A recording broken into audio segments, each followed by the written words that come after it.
अब हम लोग वेन डायग्राम्स के क्वेश्चन करेंगे, ठीक है। परसेंटेज के क्वेश्चन वेन डायग्राम से बनाएंगे। वेन डायग्राम पहले मैं इंट्रोड्यूस कर दूं। वेन डायग्राम कुछ भी नहीं है, सिर्फ एक डायग्रामेटिक रिप्रेजेंटेशन है क्वेश्चन को। डायग्राम से क्वेश्चन और भी ज़्यादा इजीली सॉल्व हो जाता है, ठीक है। फॉर एग्जांपल देखते हैं, एग्जांपल से इसको समझते हैं। टोटल 60 स्टूडेंट्स हैं, मान लो टोटल 60 स्टूडेंट्स हैं, जिसमें से 40 इंग्लिश में पास्ड हैं, ठीक है, पास्ड इन इंग्लिश, और 30 ले लूँ जो मैथ्स में पास्ड हैं, और 10 मैं ले लेती हूँ जो बोथ में पास्ड है, ठीक है। या फिर इसको फेल भी ले सकते हैं, कोई दिक्कत नहीं। हम लोग पहले एक एग्जाम्पल समझ लेते हैं किस तरीके से इसको बनाया जाता है। टोटल नंबर ऑफ स्टूडेंट्स 60 है। इंग्लिश 2 सब्जेक्ट है यहाँ पे हम लोग के पास, इंग्लिश एंड मैथ्स। इंग्लिश में 40 लोग पास हुए हैं, मैथ्स में 30 लोग पास हुए हैं, और दोनों सब्जेक्ट्स में 10 लोग पास हुए हैं, ठीक है। अब आप लोग को लग रहा होगा 40 30 70 और 10 80, टोटल 80 हो जा रहा है, और यहाँ पे तो 60 दिया हुआ है। तो इसको हम लोग थोड़ा ध्यान से देखेंगे। सबसे पहले मैं एक सर्कल बना लूँ इंग्लिश के लिए, ठीक है, और एक सर्कल में बना लूँ मैथ्स के लिए, ठीक है। ये मेरा इंग्लिश हो गया और ये हो गया मैथ्स। ये जो सर्कल बता रहा है ये इंग्लिश को बता रहा है, ये मैथ्स को बता रहा है, ठीक है। 40 बच्चे जो हैं इंग्लिश में पास हैं, 40 जो है वो इंग्लिश को रिप्रेजेंट कर रहा है। इट मीन्स ये यहाँ ये सर्कल पूरा, ये पूरा सर्कल क्या है, इंग्लिश है, ठीक है। इस पूरे सर्कल की वैल्यू है 40, ठीक है। तो मैं इसको लिख लूँगी n ऑफ e, यानी कि number of elements in English. English को मैं e लिख ली हूँ, तो ये दिया है 40, और मैथ्स में पास्ड है 30। इट मीन्स ये पूरे सर्कल की वैल्यू बता रहा है, क्लियर। ये पूरे सर्कल की वैल्यू है 30। इसको हम लोग बोल सकते हैं n of m, number of elements या number of students passed in maths is equal to 30, ठीक है। और दिया है 10 बच्चे जो है दोनों में पास्ड है, दोनों में पास्ड है। इट मीन्स वो मैथ्स में भी पास्ड है और इंग्लिश में भी पास्ड है। इन दोनों केस में यहाँ पे क्लियर नहीं लिखा है कि ये दोनों सिर्फ इंग्लिश में पास है या दोनों में पास है, बस इतना बता दिया कि वो इंग्लिश में पास्ड है, ठीक है। हो सकता है इसमें कुछ बच्चे ऐसे भी हों जो सिर्फ इंग्लिश में पास हो और जो दोनों में पास हो, ठीक है। मतलब ये जहाँ पे ओवरलैप कर रहे, जहाँ पे इंटरसेक्ट कर रहे हैं, ये वाला एरिया बता रहा है उन बच्चों का जो maths as well as English दोनों में पास हैं, ठीक है। Number of students m intersection e, intersection का मतलब होता है कॉमन, ठीक है। इसको इस साइन को बोलते हैं इंटरसेक्शन। इंटरसेक्शन यानी जहाँ पे ये इंटरसेक्ट हो रहे हैं और कॉमन हैं, जो मैथ्स में भी पास्ड है और किस में पास्ड है, इंग्लिश में भी। तो इसकी वैल्यू हो जाएगी 10, ठीक है। इस तरीके से हम लोग को देखना रहेगा डायग्राम से। और अगर बात करें कि टोटल नंबर ऑफ स्टूडेंट्स यहाँ पे 60, यहाँ पे फेल वाले की बात ही नहीं की गई है, ठीक है। तो इंग्लिश में पास्ड, मैथ्स में पास्ड एंड दोनों में पास्ड, तो उसको इंटरसेक्शन से बता दिए। और टोटल स्टूडेंट्स की अगर मैं बात करूँ तो n of m union e, या फिर बोल सकती हूँ मैं इसको यूनियन बोलते हैं, जिसमें हम लोग यूनाइट करके लेते हैं, मतलब मिला कर लेते हैं, चाहे वो एक सब्जेक्ट में पास हो या मतलब कम से कम एक सब्जेक्ट में तो पास हुआ हो, ठीक है। ये क्या बताता है, कम से कम एक सब्जेक्ट में पास्ड स्टूडेंट्स का नंबर बताता है। ये कम से कम बोलने का मतलब एक सब्जेक्ट तो इंक्लूडेड होगा ही, मैक्सिमम ये जितने हैं उतने को भी इंक्लूड करता है। इट मीन्स टोटल 60 आ जाएगा यहाँ पे। कम से कम एक सब्जेक्ट में भी पास है उन लोग और दोनों सब्जेक्ट में भी पास है, वो भी यहाँ पे क्या है, इन 60 बच्चों में क्या है, इंक्लूडेड है, क्लियर। तो इस तरीके से ये होता है वेन डायग्राम। नोट कर लेंगे ये वेन डायग्राम, हम लोग क्वेश्चन देखेंगे आगे इसमें कैसे बनाते हैं। और इसका फॉर्मूला भी बता दूं मैं यूनियन का, n of m union e is equal to n of m plus n of e minus n of m intersection e, ठीक है। देख सकते हो आप लोग, अगर मैं वैल्यू पुट करूँ 40 और यहाँ पे 30, क्या हो जाएगा 70, 70 माइनस 10 60 आ रहा है M यूनियन E। अब ये जो फॉर्मूला है इसको भी मैं एक्सप्लेन कर देती हूँ। देखो M यूनियन E बताता है कि जो कम से कम एक सब्जेक्ट में और ज़्यादा से ज़्यादा जितना दिया है, जैसे 2 सब्जेक्ट दिया है तो दोनों में भी पास सबको इंक्लूड करके बताता है कौन, यूनियन। ठीक है, यूनियन, इस साइन को बोलते हैं यूनियन। क्लियर? तो देखेंगे M यूनियन E जो है ये सर्कल यानी कि N ऑफ E एंड ये सर्कल, ठीक है, N ऑफ M, दोनों को इंक्लूड किया है। अब एक चीज ध्यान से देखेंगे, N ऑफ E जब मैं ले रही हूँ तब भी ये वाला पोर्शन आ रहा है और N ऑफ M जब मैं ले रही हूँ तब भी ये पोर्शन आ रहा है। इट मीन्स दो बार ये काउंट हो जा रहा है, 2 बार काउंट हो जा रही है एक ही चीजें, तो उसको एक बार हम लोग माइनस कर देंगे। किसको? जो कॉमन 10 जो है वो 2 बार काउंट हो जा रहा है उसको हम लोग एक बार माइनस कर देंगे। वो E के साथ भी आ रहा है, M के साथ भी आ रहा है, इट मीन्स 2 बार काउंट हो जा रहा है। क्लियर? तो 2 बार काउंट नहीं करना है, एक ही बार काउंट होगा, इसलिए एक बार यहाँ पे माइनस हो जाता है। ये फॉर्मूला नोट कर लेंगे। वैसे चाहे तो हम लोग सर्कल से ही सारे क्वेश्चंस बना सकते हैं, बट नोट कर लेंगे।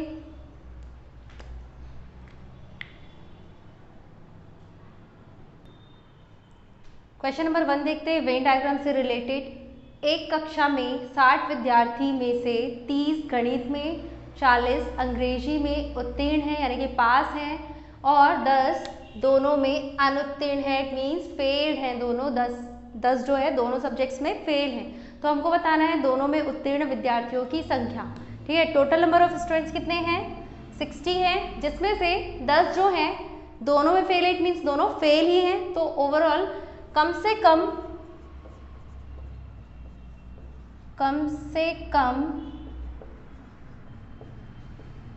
एक विषय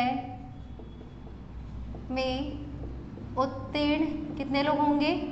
कम से कम एक विषय में उत्तीर्ण कितने होंगे? क्योंकि ये तो दोनों में ही फेल है, तो 60 माइनस 10 कर देंगे, ये क्या हो जाएगा 50। और हम लोग देखें कम से कम एक विषय वाला जो कंडीशन रहता है वो होता है यूनियन का N of M union E ले लूँ मैं। मैथ्स और इंग्लिश की बात हो रही है, मैथ्स को गणित को मैं M से डिनोट कर रही हूँ और इंग्लिश को E से, तो इसकी वैल्यू आ जाएगी 50। ठीक है, 10 लोग जो फेल थे वो हम लोग माइनस कर दिए, तो ओवरऑल जो कम से कम एक सब्जेक्ट में पास होंगे या दोनों में पास होंगे उनकी संख्या पूरी मिला के 50 होगी, जो कि रिप्रेजेंट करता है M यूनियन E को। क्लियर? अब देखते हैं 30 जो है गणित में है, मतलब कि N of M number of students who passed in maths is equal to 30 दिया है, number of students who passed in English is equal to 40 दिया है। ठीक है, और निकाला क्या है? दोनों में उत्तीर्ण विद्यार्थियों की संख्या। इट मीन्स हम लोग को फाइंड आउट करना है N of M intersection E। Diagram से अगर देखूँ मैं इसको, डायग्राम से अगर बताऊँ तो क्या हो जाएगा? ये हो गया मैथ्स, ये हो गया इंग्लिश। ठीक है, पूरे मैथ्स की वैल्यू दी है 30, पूरे इंग्लिश में जो स्टूडेंट्स पास है उसकी वैल्यू दी है 40, और कॉमन एरिया इट मीन्स ये वाला सेक्शन हम लोग को निकालना है। दोनों में ये बता रहा है मैथ्स को भी कवर कर रहा है और E को भी कवर कर रहा है, इंग्लिश को भी। ठीक है, दोनों को इंटरसेक्ट कर रहा है, इट मीन्स यहाँ पे दोनों सब्जेक्ट्स में पास्ड स्टूडेंट्स का नंबर है ये, यानी कि हम लोग को क्या निकालना है? N of M intersection E। Clear? Formula वही वाला लगाएंगे, क्या है? N of M union E is equal to N of M plus N of E minus N of M intersection E। ठीक है, ये मैं बता चुकी हूँ माइनस क्यों होता है ये फॉर्मूले में, क्योंकि ये एक बार M के साथ भी आ जाता है और एक बार E के साथ भी, 2 बार काउंट होता है, इसलिए एक बार यहाँ पे सब्ट्रैक्ट करना पड़ता है। वैल्यूज पुट कर देंगे, इसकी वैल्यू है 50 is equal to 30 plus 40 minus N of M intersection E। N of M intersection को मैं इक्वल के साइड ले आऊँ, ये नेगेटिव है, इधर आके पॉजिटिव हो जाएगा, और 50 को मैं नंबर्स की तरफ ले जाऊँ, ये उधर जाकर नेगेटिव यानी कि सब्ट्रैक्ट हो जाएगा। तो ये हो जाएगा N of M intersection E, ये 40 और 30 70 माइनस 50 क्या आ जाएगा? 20। तो बोथ सब्जेक्ट्स में जो पास्ड है, मैथ्स और इंग्लिश, गणित और अंग्रेजी दोनों सब्जेक्ट में पास विद्यार्थियों की संख्या कितनी हो जाएगी? 20। ठीक है, नोट कर लेंगे।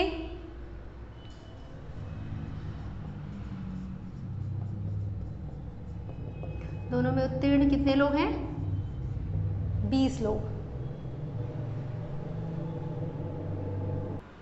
इसी का क्वेश्चन नंबर 2 देखते हैं। किसी परीक्षा में 80% विद्यार्थी अंग्रेजी में उत्तीर्ण है, 85% गणित में और 75% जो है अंग्रेजी और गणित दोनों में। ठीक है, यदि 40 दोनों में अनुत्तीर्ण हो तो कुल विद्यार्थियों की संख्या बतानी है। क्या क्या गिवन है? 80% जो सिर्फ इंग्लिश में, सिर्फ नहीं इंग्लिश में पास है। ठीक है, इसको हम लोग सर्कल से समझेंगे।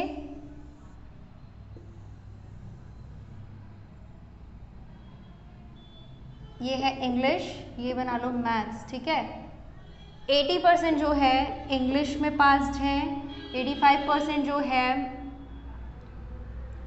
मैथ्स में पास्ड है, और कितने यहीं पे लिख दूँ या फिर 75% दोनों में है। ये जो कॉमन एरिया है ये दोनों को बताता है। ये कितने 75% है इंग्लिश और मैथ्स दोनों में पास्ड। अब बोल रहा है 40 अगर दोनों में फेल हो तो टोटल नंबर ऑफ स्टूडेंट्स हम लोग को बताना है यहाँ पे। तो सबसे पहली चीज़ देखो, ये सर्कल पूरा 80% को कवर कर रहा है। ठीक है, ये सर्कल पूरा 85 को कवर कर रहा है, यानी कि ये जो 75% है एक बार इसमें भी काउंट हो रहा है, एक बार इसमें भी काउंट हो रहा है। तो क्या करेंगे, 80% में मैं डायरेक्ट माइनस कर रही हूँ, 80 प्लस 85 माइनस 75। ये क्या बता रहा है? यूनियन को, जो कि कम से कम एक सब्जेक्ट में पास हो, मतलब ये पूरे सर्कल की, दोनों सर्कल को मिलाने के बाद जो वैल्यू है उसको बता रहा है ये। ठीक है, एन ऑफ एम यूनियन ई, कम से कम एक सब्जेक्ट में तो पास होंगे ही और ज़्यादा से ज़्यादा दोनों में भी होंगे। ठीक है, इंक्लूडेड है सबको मिलाकर, जो सिर्फ इंग्लिश में पास है, जो सिर्फ मैथ्स में है, जो इंग्लिश और मैथ्स दोनों में पास है, उन तीनों चीज़ों को मिलाकर जो है वो बनाता है एम यूनियन ई, यानी कि यूनियन बताता है। अब इसको सॉल्व करेंगे तो क्या हो जाएगा, -10 और ये हो जाएगा 90। ठीक है, 90% जो है किसी ना किसी सब्जेक्ट में पास हुए हैं। यहाँ पे लिख देती हूँ, किसी न किसी विषय में पास है। ठीक है, या फिर बोलूँ कम से कम एक सब्जेक्ट में तो पास है। ठीक है, अब 90% जो स्टूडेंट्स हैं वो किसी ना किसी सब्जेक्ट में तो पास हैं, तो बचा क्या बोल रहा है, यदि 40 दोनों में अनुत्तीर्ण है, इट मीन्स जो ओवरऑल जो टोटल नंबर ऑफ स्टूडेंट्स होगा वो 100% होगा। 100% में से 90% किसी ना किसी विषय में पास हैं, तो बचे के 10% जो हैं 10% ये बताएगा फेल्ड स्टूडेंट्स का नंबर। ठीक है, जो दोनों में ही फेल होंगे उसको बताएगा ये। 10% इज इक्विवेलेंट, जो कि 40 के समान होगा, और हम लोग को बताना है 100% की वैल्यू। तो 100% क्या हो जाएगा, इक्विवेलेंट टू 40/10 × 100। ठीक है, इट मीन्स 400। 400 टोटल स्टूडेंट्स रहे होंगे उस क्लास में। क्लियर है, 90% किसी ना किसी में पास हैं, तो 10% बच्चे ऐसे होंगे जो किसी में पास नहीं होंगे। तो 10% का हम लोग इक्विवेलेंसी चेक कर लिए, जो दोनों में फेल है 40 लोग, 10% is equivalent to 40, then 100% is equivalent to 400, यानी कि टोटल नंबर ऑफ स्टूडेंट्स क्या हो जाएगा, 400। कुल विद्यार्थियों की संख्या को बता रहा है ये, नोट कर लो। और इसी चीज़ को अगर हम लोग फॉर्मूले से भी बनाएं तो भी यही चीज़ आएगी। देखो यहाँ पे हम लोग डायरेक्टली डायग्राम ड्रॉ करके सीधे वैल्यूज़ को पुट कर लिए। अगर हम लोग इसको एन ऑफ ई मानते, इसको एन ऑफ एम लिख लेते, है ना, और ये हो जाता N of M intersection E या ई इंटरसेक्शन एम, कोई दिक्कत नहीं है सीक्वेंस में। तो वही चीज़ है, N of M union E का फॉर्मूला क्या बताया मैंने, N of M plus N of E minus N of M intersection E. वही चीज़ कर रहे हैं, 80 प्लस ई की वैल्यू 85। ठीक है, मैथ्स की 85 और ई की वैल्यू 80 और माइनस एम इंटरसेक्शन ई की वैल्यू 75। वही चीज़ कर रहे हैं। इसको हम लोग डायरेक्टली डायग्राम से भी बना सकते हैं और फॉर्मूले से भी बना सकते हैं। क्लियर, कंसेप्ट क्लियर होना चाहिए, बस नोट कर लो। क्वेश्चन नंबर 3 है, एक कक्षा में 60 विद्यार्थियों में से 60% जो है सिर्फ हिंदी बोल सकते हैं, सिर्फ और सिर्फ हिंदी बोल सकते हैं उन लोग, और 25% सिर्फ अंग्रेजी बोल सकते हैं। ठीक है, मतलब कि 60% जो ऐसे हैं उनको सिर्फ हिंदी बोलने आती है, और 25% ऐसे उनको सिर्फ इंग्लिश बोलने आती है, और बाकी के बचे विद्यार्थी जो है वो दोनों भाषा बोल सकते हैं। तो उनकी संख्या बताएं जो दोनों बोल सकते हैं, मतलब हिंदी और इंग्लिश दोनों बोल सकते हैं। ठीक है, तो सबसे पहले हम लोग उसको वेन डायग्राम से ही देखेंगे। वेन डायग्राम से क्वेश्चंस थोड़ा इजी हो जाता है। ठीक है, देखो एक को ले लो इंग्लिश, एक को ले लो हिंदी। ठीक है, सिर्फ हिंदी बोलते हैं, बोल रहा है 60%, इट मीन्स ये वाला एरिया, सिर्फ हिंदी वाला एरिया। ठीक है, ये वाला एरिया मैंने नहीं लिया है क्योंकि ये कॉमन एरिया है जिसमें इंग्लिश भी इंक्लूडेड है, हिंदी और इंग्लिश दोनों बोलते हैं ये। ठीक है, दोनों इंटरसेक्ट हो रहे हैं, इसलिए यहाँ से लेकर ये जो एरिया है ये ओनली हिंदी को रिप्रेजेंट करता है, सिर्फ हिंदी को दर्शाता है। ठीक है, जो कि कितना प्रतिशत है, 60% है टोटल का। ठीक है, उसी तरीके से सिर्फ इंग्लिश बोलने वाले जो हैं वो ये हो जाएंगे, ये वाला एरिया जो है ये ओनली इंग्लिश को रिप्रेजेंट करता है, सिर्फ इंग्लिश को दर्शाता है, जो सिर्फ इंग्लिश बोलते हैं। कितनी है इसकी संख्या, 25%। हमको बताना है बाकी विद्यार्थी जो दोनों भाषा बोल सकते हैं, ये वाला एरिया। ठीक है, ये दोनों भाषा बोल सकते हैं। ठीक है, अब देखो अगर मैं इन सब को टोटल करूँ तो मेरे पास आएगा क्या, 60, यानी कि 100%। ये 100% है यहाँ पे क्योंकि क्लास की स्ट्रेंथ है 60, तो 100% में से 60% बोलते हैं ओनली हिंदी, 25% बोलते हैं ओनली इंग्लिश, सिर्फ इंग्लिश। तो हमको बताना है ये जो Hindi as well as English भी बोलते हैं, दोनों भाषाएं बोलते हैं। ठीक है, क्या करेंगे, ये पूरा जो है फॉर्म कर रहा है 100%।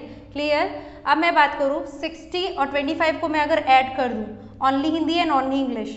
ठीक है, तो क्या हो जाएगा, 60 एंड 25 85% हो जाएगा ये। इट मीन्स 85% में कौन कौन इंक्लूडेड है, only English and only Hindi. अब मैं 100 से इसको माइनस कर दूँ, 100 से अगर इसको माइनस कर दूँ ओनली इतने सेक्शन को और इतने सेक्शन को, 100 से ये पूरा क्या है, 100 है। ठीक है, यहाँ से लेकर यहाँ तक पूरा 100 है। इस 100% में से मैं 25 एंड 60 इट मीन्स 85 को हटा दूँ तो बचेगा 15%, और ये बताएगा क्या, जो दोनों भाषाएं बोलते हैं। ठीक है, N of H intersection E को ये बताएगा। क्लियर। ठीक है, ये प्लस ये माइनस, किससे माइनस करेंगे, 100% से, तो हम लोग को ये वाला एरिया निकल जाएगा। ठीक है, कितना, 15%, और 15% ऑफ 60 हम लोग को बताना है। 15% ऑफ 60 का कितना प्रतिशत, 15%। 2 3 ज़ा 2 5 ज़ा 5 3 ज़ा। ठीक है, 3 3 ज़ा 9 हो जाएगा ये। क्लियर, नोट कर लेंगे। तो बोल सकते हैं क्या कि 9 लोग हिंदी और इंग्लिश दोनों भाषा बोल सकते हैं। ठीक है, ये किसकी वैल्यू है, N of H intersection E, जहाँ पे ये 9, अगर परसेंट में पूछे तो 15% डायरेक्टली यहाँ से हम लोग इसको इतना को ऐड कर दें और पूरे 100 से माइनस कर दें तो 15% आ जाएगा। ठीक है, और अगर परसेंट में पूछे तो 15% लोग बोल सकते हैं दोनों भाषाएं। अगर संख्या में पूछे तो टोटल का 15% निकाल लो, क्या आएगा, 9। ठीक है, इस तरीके से हम लोग डायग्राम से ही बना सकते हैं क्वेश्चन को। नोट कर लेंगे। आ जाते हैं क्वेश्चन नंबर 4 पे। एक ट्रेन में चढ़ने वाले यात्रियों में 5% को कॉफ़ी, चाय व आइसक्रीम तीनों पसंद नहीं है। ठीक है, जितने भी यात्री होंगे उनमें से 5% को कुछ भी पसंद नहीं है। 3 चीज़ें गिवन है हम लोग को, कॉफ़ी, चाय एंड आइसक्रीम। ठीक है, 10% को तीनों पसंद है, 20% को कॉफ़ी और चाय पसंद है, 25% को कॉफ़ी और आइसक्रीम, 25% को आइसक्रीम और चाय पसंद है, 55% को कॉफ़ी, 50% को चाय और 50% को आइसक्रीम पसंद है। ठीक है, तो पहले हम लोग डेटा पे बात कर ले कि क्या क्या। देखो यहाँ पे 5% किसी को पसंद नहीं है, मतलब कोई भी चीज़ें पसंद नहीं है 5% लोगों को। 10% लोगों को तीनों चीज़ें पसंद हैं। और उसी तरीके से आगे दिया हुआ है डेटा और पूछा जा रहा है यहाँ पे उन यात्रियों की संख्या बतानी है, उन यात्रियों की संख्या जिन्हें केवल कॉफ़ी पसंद है। क्वेश्चन आगे पढ़ेंगे, अभी क्या बोल रहा है, उन यात्रियों की संख्या जिन्हें केवल कॉफ़ी पसंद है, उन यात्रियों से जिन्हें केवल आइसक्रीम पसंद है कितनी अधिक है। इट मीन्स जिनको सिर्फ आइसक्रीम पसंद है उनसे जिनको सिर्फ कॉफ़ी पसंद है उसका परसेंट कितने परसेंट वो अधिक है। कौन? केवल कॉफ़ी वाला केवल आइसक्रीम से कितने प्रतिशत अधिक है, ये पूछा जा रहा है। ठीक है, तो इसको सॉल्व करने से पहले हम लोग डेटा पूरा नोट डाउन कर लें वेन डायग्राम के फॉर्म में। 3 सर्कल ले लेते हैं क्योंकि 3 चीज़ें यहाँ पे गिवन है।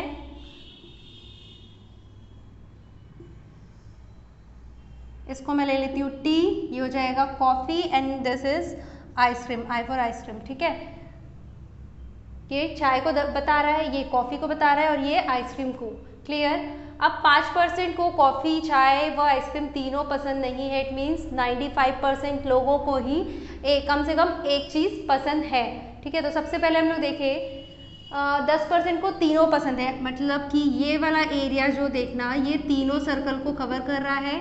यही है क्या? 10% या फिर बोले n of t intersection c intersection i। Clear?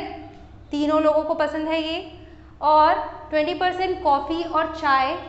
ठीक है, 20% कॉफ़ी और चाय मतलब टी एंड कॉफ़ी, ये हो जाएगा 20%। ये पूरे इस सर्कल की बात कर रहा है, ओनली टी एंड कॉफ़ी नहीं बोला है, सिर्फ वर्ड यहाँ पे नहीं लिखा है, यहाँ पे बोला है कॉफ़ी एंड चाय, यानी कि कॉफ़ी एंड चाय का ये पूरा एरिया कवर होता है जिसमें तीनों वाला एरिया भी आ जाएगा। ठीक है, 20%। अगर मैं सिर्फ कॉफ़ी और चाय की बात करूँ तो ये यहाँ से इतना एरिया को कवर करता है, सिर्फ कॉफ़ी और चाय जो दोनों, सिर्फ ये दोनों बस पसंद करते हैं, तो 10% मैं माइनस कर सकती हूँ यहाँ से। ठीक है, उसी तरीके से क्या दिया हुआ है, 25% को कॉफ़ी और आइसक्रीम पसंद है, 25% को कॉफ़ी एंड आइसक्रीम पसंद है, ये हो गया 25%। अगर इंटरसेक्शन में बोले तो n of t intersection c, n of i intersection c। ठीक है, और 25% लोगों को आइसक्रीम और चाय पसंद है, ये हो जाएगा 25%। ये पूरे इस वाले शेप की वैल्यू को बता रहा है जितना भी मैंने ये सब लिखा है। ठीक है, 55% को कॉफ़ी, 55% कॉफ़ी, यानी कि ये पूरा सर्कल, ओनली कॉफ़ी नहीं बोला है, कॉफ़ी बोला है तो ये पूरा सर्कल आ जाएगा। इट मीन्स कॉफ़ी तो पसंद है ही और जो कुछ और भी पसंद है तो वो भी इसमें इंक्लूडेड हो जाएगा। यहाँ पे फोकस है किसमें? कॉफ़ी पे। ठीक है, तो ये पूरा सर्कल कॉफ़ी का है 55% का, 50% चाय का है और 50% को आइसक्रीम पसंद है बोलता है। ठीक है, अब बात करें, क्वेश्चन पे आते हैं। उन यात्रियों की संख्या जिन्हें केवल कॉफ़ी पसंद है, ओनली कॉफ़ी का हम लोग को पार्ट निकालना है। इट मीन्स यहाँ से लेकर ये वाला पार्ट, ठीक है, ये वाला पोर्शन आपको बताना है, ओनली कॉफ़ी निकालना है एंड ओनली आइसक्रीम। ठीक है, पहले तो वो जो चीज़ हम लोग को यहाँ पे पूछा है, जो रिलेटेड डेटा है वो पहले निकाल लें, फिर क्वेश्चन देखेंगे क्या करना है। ठीक है, तो ओनली कॉफ़ी इतना % को कवर कर रहा है। इट मीन्स ये पूरा है 55। ठीक है, ये पूरा है क्या? 55। इस 55 में से मेरे को इतना एरिया को हटाना पड़ेगा। ठीक है, देख लो, ओनली कॉफ़ी मैं लिख देती हूँ यहाँ पे, ओनली कॉफ़ी 50, सब % में है तो % मैं बाद में लिख दूंगी। ठीक है, अभी फिलहाल ऐसे लिख लेते हैं, ये हो जाएगा, सॉरी 55 है कॉफ़ी, 55 में से मेरे को ये या बोलूँ ये वाला एरिया और ये वाला एरिया माइनस करना है, या फिर ऐसा बोल सकते हैं ये इतना एरिया मेरे को माइनस करना है। इट मीन्स अगर मैं पूरा इसको और पूरा इसको माइनस करूँ तो 10, ये जो 10 है कॉमन वो दोनों में आ जा रहा है, 2 बार माइनस हो जा रहा है। ठीक है, तो एक काम करते हैं, ओनली टी एंड कॉफ़ी 10 हो जाएगा, 20 माइनस इतना वाला एरिया, यहाँ से यहाँ तक का एरिया 10 हो जाएगा, 10%, और यहाँ से यहाँ तक का एरिया कितना हो जाएगा? 25 माइनस 10, 15 हो जाएगा। ठीक है, ये सिर्फ यहाँ तक के एरिया के लिए। ठीक है, ये मैं दूसरे पेन से कर देती हूँ। ये सिर्फ एरिया, इस एरिया को कौन बता रहा है? 15%, और सिर्फ इस एरिया को बता रहा है 10%, क्योंकि हमने इस पूरे में से ये वाले कॉमन वाले को माइनस कर दिया है तो इतना हो गया, ठीक है। और ये कितना है 10 है, ये 10 दिया हुआ है 10%। अब 55 में से मेरे को ये माइनस करना है, it means 55 minus 10 plus 10 plus 15, यानी कि इन तीनों को माइनस करना है तो तीनों को क्या कर लेंगे 10 10 20 20 और 15 35, 55 माइनस 35 क्या हो जाएगा 0 20, इट मीन्स ओनली कॉफ़ी हो जाएंगे 20, यहीं पे लिख देते हैं ओनली कॉफ़ी इज 20। अब निकालना है क्या ओनली आइसक्रीम, जो सिर्फ आइसक्रीम पसंद करते हैं, ठीक है। आप लोग वीडियो पॉज करके पहले ये वाला नोट कर लेंगे, नहीं तो कन्फ्यूज़न हो जाएगा, ठीक है। ओनली कॉफ़ी तक का आप लोग प्रोसेस लिख लें और हो सके तो इसको कलर्ड पेन से कर करके, ताकि आप लोग को डाउट ना आए, ठीक है। अगला देखते हैं ओनली आइसक्रीम। ओनली आइसक्रीम की अगर बात करें तो ओवरऑल आइसक्रीम बस की बात, पूरे आइसक्रीम की बात करूँ तो ये पूरा सर्कल 50% को कवर करता है। सिमिलरली मेरे को 50% का इतना पोर्शन चाहिए, ये वाला एरिया चाहिए जो ओनली आइसक्रीम को बताता है, जहाँ पे कोई दूसरी चीज़ें ना आए, ठीक है, टी एंड कॉफ़ी वगैरह। तो इतनी चीज़ें मुझे माइनस करनी है।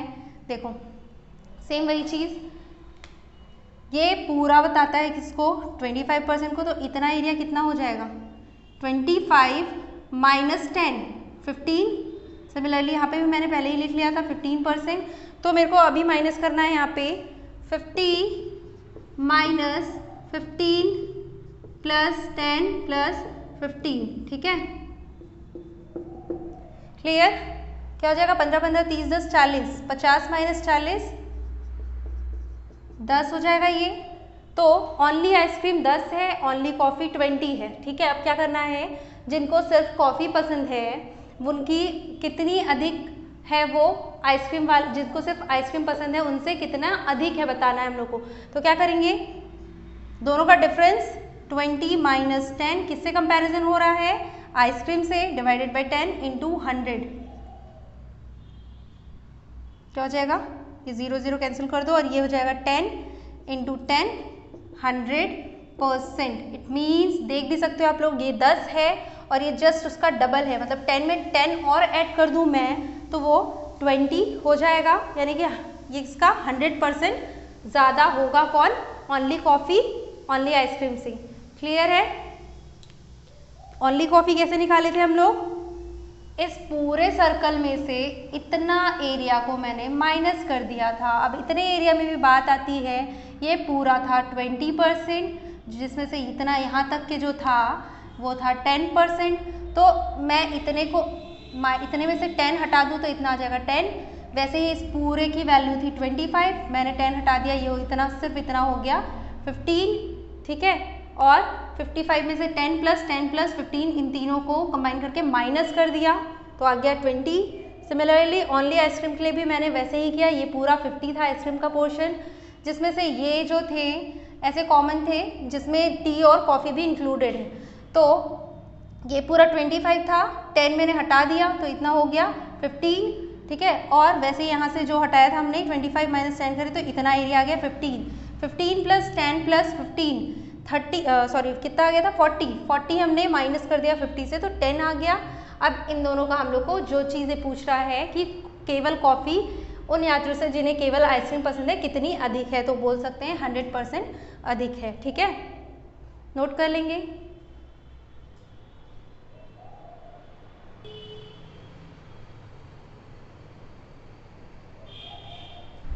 इसका ही सेकंड क्वेश्चन है, उन यात्रियों का प्रतिशत जिन्हें चाय व कॉफ़ी पसंद है पर आइसक्रीम नहीं। क्या बोल रहा है, जिनको चाय और कॉफ़ी तो पसंद है पर आइसक्रीम पसंद नहीं है, उनका हमको प्रतिशत बताना है। तो पहले देख लें, चाय और कॉफ़ी वाला ये है टी एंड कॉफ़ी, तो ये पूरा एरिया टी एंड कॉफ़ी का था दोनों का। लेकिन यहाँ पे आइसक्रीम पसंद नहीं है उनको, इट मीन्स ये कॉमन वाला एरिया नहीं होगा। क्लियर। टी एंड कॉफ़ी वाला एरिया बस चाहिए हम लोग को, ठीक है। क्लियर है। टी एंड कॉफ़ी बस जिनको पसंद है पर आइसक्रीम नहीं है, इट मीन्स ये वाला पोर्शन आपका हो जाएगा कितना 10%। कैसे निकाले थे इसको, इस पूरे शेप के एरिया से तीनों वाले को माइनस कर दिए थे। देखो ये टी एन कॉफ़ी का है, ये टी कॉफ़ी एंड आइसक्रीम का है, तो माइनस कर देंगे तो हमको मिल जाएगा सिर्फ क्या, टी का एरिया जो कि है 10%, टी एन कॉफ़ी का, सॉरी जो टी एन कॉफ़ी का है, जिसको आइसक्रीम पसंद नहीं है पर टी एन कॉफ़ी पसंद है, सिर्फ इतना एरिया 10% होगा। ठीक है, नोट कर लेंगे।